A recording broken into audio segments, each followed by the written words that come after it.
Oli ku Bokati TV. Leero enkya ne luli. Bokati TV.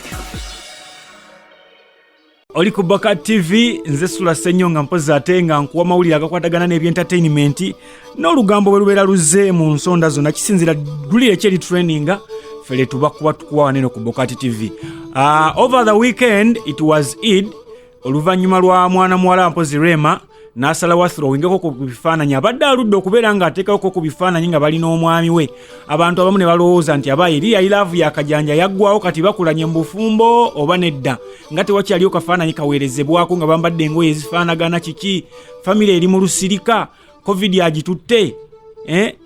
Naye oluvannyuma lw'okubeera mpozi ng'ekyosi kimaze okuyita ku Idi, mwana muwala Rema yamaze n'asulayo ebifaananyi ng'alina omwami we nga balaga nti munange Idi bagiseemu bulungi nnyo era mpozi n'omuggalo bakyagutwaliriza mpola mpola, they are living as a happy family.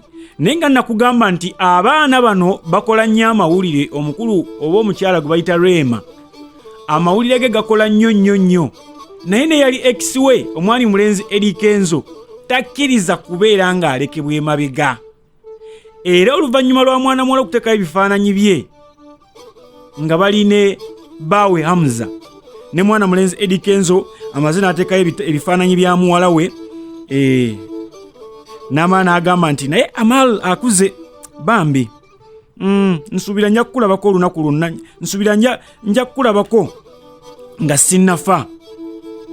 Omanye ennaku zino lw'okeesa lw'obala obulamu bumpi ate obunkenke bungi mu nsi. Bw'amaze ne yeebaza oyo yenna eyagasse ebifaananyi, kati wano alinga akulaga nti ekifaananyi kino kyagattiddwa muntu mulala. Bana mulenzi Eddie Kenzo alinga alaga nti ekifaananyi kino kyagattibwa muntu mulala, oli n'akiteekayo.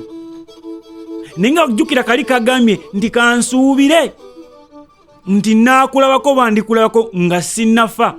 Omanye eby'ennaku zino lw'okeesa lw'obala abadde ategeeza ki? Olowooza abadde ategeeza ki? Omwami ono talekebwa mabega. Bombi omwami n'omukyala amawulire bagasoma bulungi nnyo, bagasoma bulungi nnyo naddala aga social media.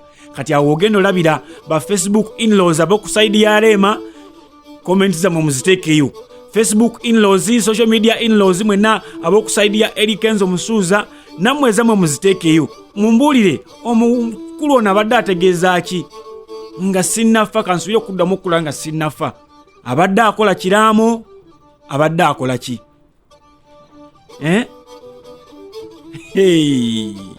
Lemujja okutegeera nti bano abakulu baali beeyagala bya ddala. Laavu yeebaluma kati bw'alaba ng'ono ataddeyo nga n'ono asuulayo, ono bw'asuulayo nga n'ono asuulayo. Kakati nno bwe kisanga ku musajja nga aluma omutwe, awo olutalo wandibadde owulira ebikonde mu maka ga Hamza. Naye ndowooza Hamza ekintu kye yayingiramu yajja akimanyi bulungi nnyo ng'akyetegekedde. Ye tomuwulira ng'ayogeddeyo wadde n'akagambo kamu pa! Musajja munna ateekayo, mukyala waabwe n'ateekayo, ye abeereyo wansi oba kimulumireeyo, omutima gunayabikireeyo, munaawulireeyo pressure. Kati ba in-laws ba abasaidi ya Hamza bagenda kujja bajje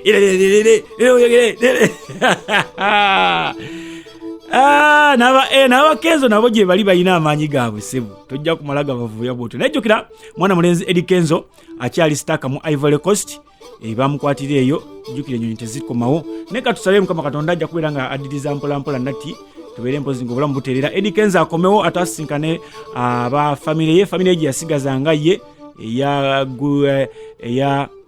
eya Big Talent gye yasigaza, wakati abaana bo babatwala akyali abo ate bannamunigira mikwano gye yasigazanga famire. Anyway, tova ku Bokati TV we bali kwera mpozi ngate otuwuliriza n'okutulaba.